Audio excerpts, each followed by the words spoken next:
This video contains spoilers. If you follow my channel since the beginning, it's no secret to you that RPGs are my favorite video game genre. Aside from telling generally good stories, they also satisfy my desire to watch the growth of my main character from a beginner adventure to a god-slaying hero. Is it wrong to try to pick up girls in a dungeon, or DanMachi is a 2015 anime that asks a basic question. What if RPG elements such as stats and skills were common knowledge to everyone? What if you could see our growth expressed through numbers and video game terminology? I was initially intrigued by this premise as it holds a lot of potential, and I'd say the show satisfied some of that to an extent. We have our protagonist, Belle Crano, a gentle and weak boy who falls in love with a strong and somewhat aloof girl named Ice Wallenstein after being saved by her from a minotaur. Now he'll do everything in his power to get stronger in order to impress her. In this world, the gods have descended from the heavens and formed families, which is something akin to clans. Thing is, Ice is from the Loki family, a famous adventurer group, while Belle is from the Hestia family, a poor and undersized family led by the goddess Hestia, with only a single member, Belle himself. Oh, and the goddess is in love with him. Well, you can see where this is going, right? Yeah, DanMachi is essentially a harem series disguised as an adventure series. Belle wasn't anything special in the beginning, but people still liked him simply because he's the main character. And that's my first problem with the anime. Belle is essentially a self-insert character. After he falls in love with Ice, he grows at an astonishing rate through the power of love and earns the admiration of several of the female cast members. Granted, they aren't really attracted to his powers per se, but to his kindness or to his personality. But the character is written in such a way that I don't feel any kind of magnetism or charisma in his personality that justifies such attention. And that's one of the many problems with the self-insert characters in harem anime. It's simply unbelievable.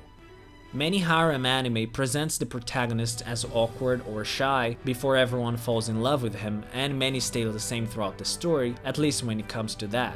And the main issue I have with self-insert characters is exactly the lack of growth in their personalities and their lack of flaws. If they change, the viewer who might be seeing himself in the character might be alienated. So there are three ways they can make this work for the viewer. Change a small trait in the character, such as making him more confident, make him stronger or more desirable and just leave it at that, or make him a static character who changes other characters because of his own personality or nature. Belle makes use of two of these ideas. The first one is the basic grind of the anime. Belle's desire to get stronger, at first to be recognized by Ice, and later to protect his comrades as well. That's a basic but highly understandable goal. It's been done to death, and I still think it can hold some water depending on how it's done, and I think DanMachi does okay in that regard. The issue lies on the second idea, Belle being a static character. While he grows physically, he never grows emotionally, and that's okay as long as he's able to change the other characters in some way. And he does so with flying colors despite not having anything that justifies that, aside from being an all-around nice guy and growing strong really fast. He has no true flaws in the sense that it makes the viewer see him as a person. Now, as a force of nature, he could work if the other characters had something going for them, but they all gravitate towards Belle in such a way that undermines their own sense of agency. All his friends are good, and all the other who opposes them are generic assholes. This black and white protagonist-centered morality is problematic as it makes the world feel even smaller than it already is. And many times the anime seems to be equating kindness with naivety and actively rewards Belle for being oblivious to other people's intentions, and not in a comedic way, I might add.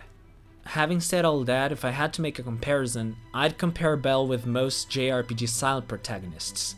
Since they don't really talk, the player is supposed to project himself in the character and live the adventure through the character's eyes, as if they were their own. That's the same kind of logic we have in protagonists such as Belle or Kirito from Sword Art Online. They are supposed to be generic but badass, so most viewers can project themselves in them. We like what we like, and there's hardly any writing rule that will make someone else feel otherwise. Stories are all about feelings, and feelings, as it turns out, are subjective. You must think I hate DanMachi, but that's not really the case. I actually enjoyed myself watching it, as I generally enjoy almost everything. For me though, just like grinding in RPGs, the anime is more like an exercise in growing numbers that, at the end of the day, doesn't mean much, but makes me feel good about it.